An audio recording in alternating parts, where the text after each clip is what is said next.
এই কোরবানিটা কেন? কোরবানি কি? কোরবানি হলো আল্লাহর সন্তুষ্টি অর্জনের মাধ্যমের নাম হলো কোরবানি। কোরবানি কি? আল্লাহর সন্তুষ্টি অর্জনের যে মাধ্যম, এই মাধ্যমের নাম হলো কোরবানি।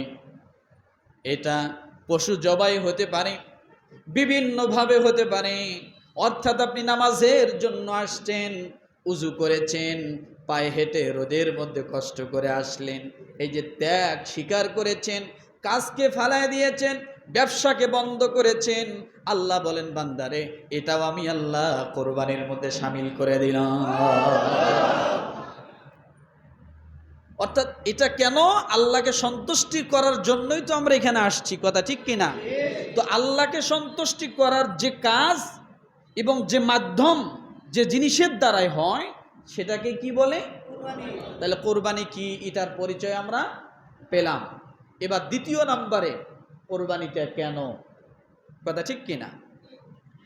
আল্লাহ পাক রব্বুল আলামিন সূরা হজের আয়াত 28 নম্বর আয়াতে বলেন, লিয়াশহাদু মানাফিআ লাহুম ওয়া ইয়াযকুরু ইসমাল্লাহি ফি আইয়ামিন মা'লুমাতিন আলা মা রাযাকাহুম মিন বাহিমাতিল আনআম।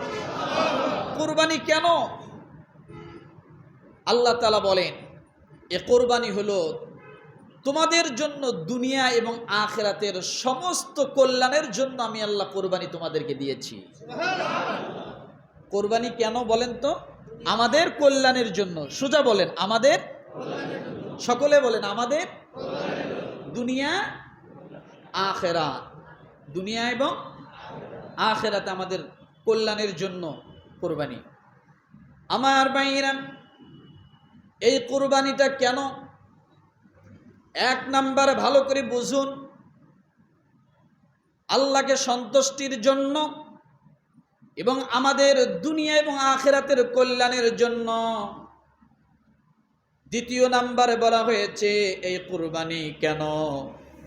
নিজেকে আত্মশুদ্ধি করার জন্য, নিজেকে সংশোধন করার জন্য, কাপুরুষত্ব পশুত্ব মনোভাবকে দূর করার জন্য, নিজের ইসলাহের জন্য, নিজের হেদায়াতের জন্য আল্লাহ তাআলা আমাদেরকে কোরবানি দিয়েছে।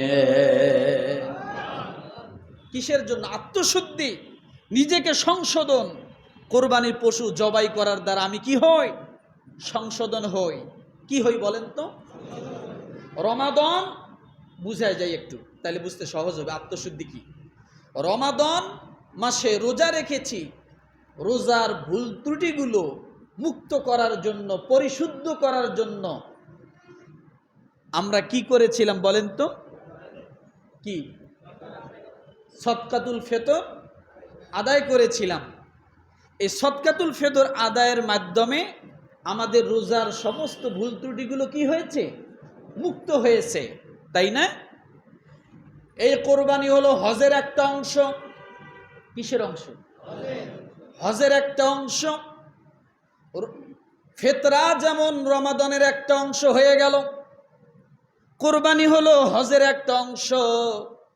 আল্লাহ বলে বান্দারে হজ করতে গিয়েছে, হজ করতে এসেছো, হজ করেছো, ভুল হয়েছে, ত্রুটি হয়েছে, যেভাবে হয়তো করা দরকার হজটা সেইভাবে করতে পারো নাই, আমি আল্লাহ তাআলা হজের ভুলকে পরিশুদ্ধ করার জন্য, সংশোধন করার জন্য আমি আল্লাহ তাআলা তোমাদেরকে কুরবানি নামক আমি আল্লাহ তোমাদেরকে দান করে দিলাম। অর্থাৎ তোমরা কুরবানি করবা, সঙ্গে সঙ্গে হজের সমস্ত ভুলগুলো আমি আল্লাহ তোমাদের জন্য মার্জনা করে দেব। সুবহানাল্লাহ বলেন। আল্লাহ কত দয়া, কত মায়া আমাদের উপরে। রোজার পরে ফিতরা, সেটাও ওয়াজিব। কি বলেন তো? ফিতরা দেওয়া কি ওয়াজিব। হজের পরে কুরবানি, এটাও ওয়াজিব। এটাও কি ওয়াজিব। কেন? আল্লাহ হজের সমস্ত ভুলগুলোকে সংশোধনের জন্য আল্লাহ কি দিলেন? অর্থাৎ আপনি যখন কোরবানি করলেন, কোরবানির মাধ্যমে আল্লাহ তাআলা আপনাকে সমস্ত ভুলগুলো থেকে সংশোধন করে দিলেন। বলেন সুবহানাল্লাহ। তৃতীয় নম্বরে কোরবানি কেন? কোরবানি হলো শর্তহীন আনুগত্য প্রমাণ করার মাধ্যম হলো কোরবানি। শর্তহীন।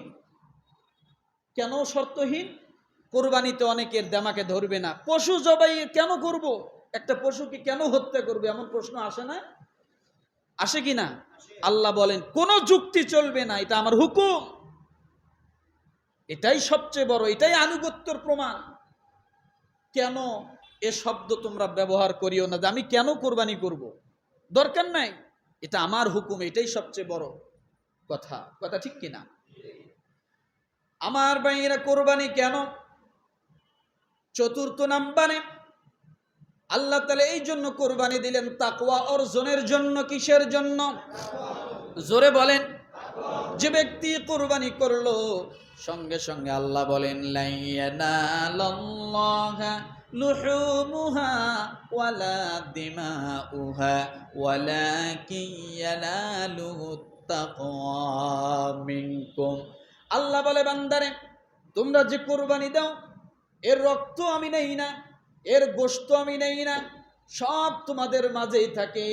গোশত তোমরা খাও, রক্ত তোমাদের চোখের সামনে, কিন্তু আমি আল্লাহ তাআলা যে জিনিসটা তোমাদের কাছে চাই সেটা হলো তোমাদের তাকওয়া। কি চাই? তাকওয়া। তাহলে এই তাকওয়া অর্জনের মাধ্যমে একটার নাম কি? কোরবানি। জোরে বলেন কি? তাহলে কোরবানি কেন? তাকওয়া অর্জনের জন্য। মনে থাকবে আমার ভাইরা। পঞ্চম নাম্বারে কোরবানি কেন? আল্লাহর শ্রেষ্ঠত্বর ঘোষণা করা। কি করা বলেন? আল্লাহর শ্রেষ্ঠত্বর ঘোষণা করা আর আল্লাহর প্রশংসা এবং জিকির করা। কি করা? আল্লাহর জিকির করা। আপনি যখন কোরবানির গরুর মধ্যে, গলার মধ্যে আপনি যখন ছুরি চালান, তখন আপনি বলেন বিসমিল্লাহি আল্লাহু আকবার, আল্লাহ বড়, আল্লাহ বড়, আল্লাহ বড়, বারবার বলেন আর আপনি ছুরিটা চালান। তার মানে আল্লাহর বড়ত্বর ঘোষণার মাধ্যম হলো কোরবানি। কিসের মাধ্যম? আল্লাহর বড়ত্বের ঘোষণার মাধ্যম হলো কোরবানি। আমার ভাইরা, ষষ্ঠ নাম্বারে কেন? ত্যাগের পরীক্ষা। কেমন ত্যাগ ছিল? সন্তানের গলায় আল্লাহ ছুরি চালাইতে বললেন, আপনাকে আল্লাহ বিধান দেননি। আল্লাহ বলে বান্দারে, তুমি যে গরুটা জবাই করবা, উটটা জবাই করবা, দুম্বা জবাই করবা, তুমি যদি পারো নিজেই সেটাকে লালন পালন করো। তোমার মায়া যখন তার প্রতি, পশুটার প্রতি আসবে, ওই পশুটাকেই তুমি কুরবানি করে দাও। মায়াটাকে কুরবানি করে দাও। মায়াটাকে কি করো? কুরবানি করো। ত্যাগের কুরবানি, ত্যাগের শিক্ষা। এই জন্যই আল্লাহ তাআলা কুরবানি দিলেন, যে ত্যাগ কিভাবে করতে হয়। তরতাজা একটা গরু 1,00,000 টাকা দিয়ে আপনি কিনে নিয়ে আসলেন, টাকার মায়া করলেন না। গরুটা নিয়ে আসলেন, 2 ওয়াক্ত 3 ওয়াক্ত, 2 বেলা 3 বেলা, 2 দিন 3 দিন আপনি গরুটাকে খাওয়ালেন, গোসল করালেন, গরুটার গায়ে হাত দিয়ে আপনি মুছলেন, অনেকভাবে আদর করলেন। অবশ্যই এক রাতের জন্য হলো গরুটার প্রতি আপনার কি এসেছে? মায়া। আল্লাহ বলে এই মায়াকে তুমি ত্যাগ করো। এই ত্যাগের শিক্ষাই হলো কোরবানি। আমার ভাইরা, সপ্তম নম্বরে সামাজিক ও পারিবারিক ঐক্য প্রতিষ্ঠার নাম হলো কোরবানি। কি বলেন তো? কোরবানি কেন? কোরবানির মাধ্যমে সামাজিক এবং পারিবারিক ঐক্য সৃষ্টি হয়, ঐক্য তৈরি হয়। আমার ভাইরা, এই জন্য বলি কুরবানি এটাই শিক্ষা দেয়, সামাজিকতা, ঐক্য, একে অপরের প্রতি ভালোবাসা, মহাব্বত, একে অপরের প্রতি সহযোগিতা, এই শিক্ষা দেয় হলো, সেটার নাম হলো কোরবানি। 8 নম্বরে কোরবানি কেন? কোরবানি আল্লাহ এর জন্য দিয়েছেন, দারিদ্র বিমোচন করার জন্য। কিসের জন্য? কিসের জন্য বলেন? দারিদ্র বিমোচন করার জন্য। আল্লাহ বলে বান্দারে, তুমি খাইবা, তোমার পার্শ্ববর্তী লোকেটা খাবে না, তুমি কোরবানি দিবা। তোমার আত্মীয় স্বজন কোরবানি দেয় নাই, তুমি যখন দিয়েছো তাদেরকেও তুমি একটু দিয়ে খাও, পার্শ্ববর্তী লোকটাকে দিয়ে খাও। কথা ঠিক কিনা? ওই দিন অন্তত মানুষের ঘরে খাবার থাকবে, ভালো একটু তরকারি থাকবে, অর্থাৎ দারিদ্র বিমোচন মানুষ এইভাবেই করবে। শুধু তাই নয়, দান করা নয়, এই কোরবানির দারিদ্র বিমোচন কেমন? কোরবানি আসলো, সমস্ত কাপড়ের দোকানগুলো চাঙ্গা হয়ে গেল। কোরবানি আসলো, মশলার দোকান চাঙ্গা হয়ে গেল। কোরবানি আসলো, চাউলের দোকান চাঙ্গা হয়ে গেল। কোরবানি আসলো, গরুর হাটগুলো চাঙ্গা হয়ে গেল, সজীব হয়ে গেল, তরতাজা হয়ে গেল। এমন ভাবে আপনি যদি চিন্তা করেন, সর্বশেষ গ্রামে যার বাড়িতে একটা তেজপাতার গাছ আছে, সেও ঈদের সময় তেজপাতার পাতাগুলো পেরে হাটে নিয়ে যা বিক্রি করে, সেও একটু স্বাবলম্বী হওয়ার চেষ্টা করে। কথা ঠিক কিনা? সর্বক্ষেত্রে কোরবানি মানে দারিদ্র বিমোচন। সর্বশেষ যেটা, মশলাপাতি সব খাওয়া দাওয়া, গোস্ত টোস্ত সব শেষ, চামড়াটা যে আছে এটাও গরিব মানুষের জন্য কাজে লাগে। তো এটা দারিদ্র বিমোচন নয়। একটা চামড়া যদি আপনি 2000-1500 টাকা বেচেন, তো দুইজন গরিব মানুষকে দিলে একদিন করে তাদের খাবার যথেষ্ট হয়ে যায়। হয় কি হয় না? এইভাবেই আমার ভাইরা, এই গেল কোরবানি। কেন 8টা বিষয় বলেছি?